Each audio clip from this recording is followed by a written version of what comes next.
السلام عليكم.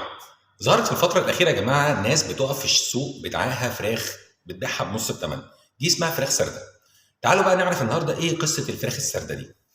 الفراخ السردة دي يا جماعة هتلاقوا كده ناس كتيرة قوي ظهرت الأيام اللي فاتت دي، بيقفوا في السوق، بيقفوا في الشوارع، حتى عاملين صفحات على الفيسبوك وبيبيعوا الفراخ بأقل من سعرها عند الفرارجي بنص الثمن تقريبا. بيلاقوا مثلا تلاقي الفرخه عامله كيلو وربع بتعمل 25 جنيه. هتلاحظوا دايما ان الراجل ده بيبيع لك الفرخه مش بالكيلو، بيبيعها بالواحده. يقول لك الفرخه دي ب 25 جنيه، الفرخه دي ب 20 جنيه. تعالوا بقى نعرف الاول كده ايه قصه السرده دي.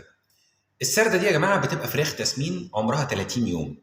بتكون الفرخه خدت كل العلف بتاعها المناسب ليها، بس ما بتزيدش عن كيلو وربع صاحيه.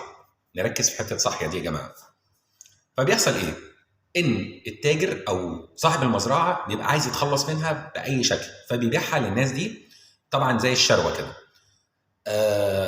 بتبقى الفراخ عموما، معلومه كده يا جماعه، هتلاقي الراجل حتى في السوق وهو واقف بيبقى في ايده السكينه، اول لما بتقول له انا هاخد الفرخه دي بيروح ذبحها لك ومديها لك. لان فكره ان هي تروح بيها لحد البيت صاحيه ده فكره مستبعده، هي ممكن تموت منك في السكه اساسا، لان الفراخ دي بتبقى مريضه وهزيله جدا. تعالوا بقى نعرف كده بالتدريج ايه اللي بيحصل. زي ما قلنا ان دي فراخ تسمين بتبقى عمرها 30 يوم، خدت كل العلف بتاعها المناسب ليها بس ما زادتش. ده بسبب ايه؟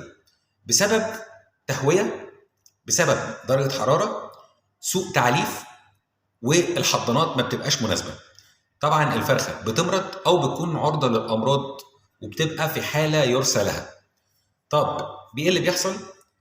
ساعتها بتاع المزرعه بيروح بايعها للراجل ده، وفي بعض المطاعم عياذا بالله بتبقى ما عندهاش ضمير، فبياخدوها وبيبيعوها وبيدوها لك بقى ب 60 وب 70 وب 80 وب 90 و100 جنيه، ويقول لك دي فراخ. طبعا هي واقفه عليه اساسا برخص التراب، فاصبح ان هو كسب فيها 200 300%. فيا ريت يا جماعه نخلي بالنا. انا عارف ان طبعا الحياه الاقتصاديه دلوقتي في البلد صعبه جدا، بس يا جماعه صحتنا اولى ان احنا نحافظ عليها اكتر من ان احنا ناكل اي حاجه وخلاص. خلي بالكم يا جماعه الفراخ دي فعلا بتبقى مريضه جدا.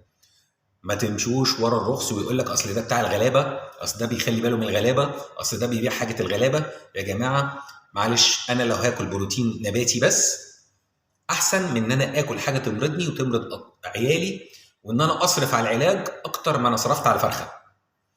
فيا جماعه بعد اذنكم، صحتنا مش لعبه، صحه اولادك مش لعبه، مش اي حاجه تجري وراها وتقول دي بتاعت الغلابه. اشوفكم دايما على خير.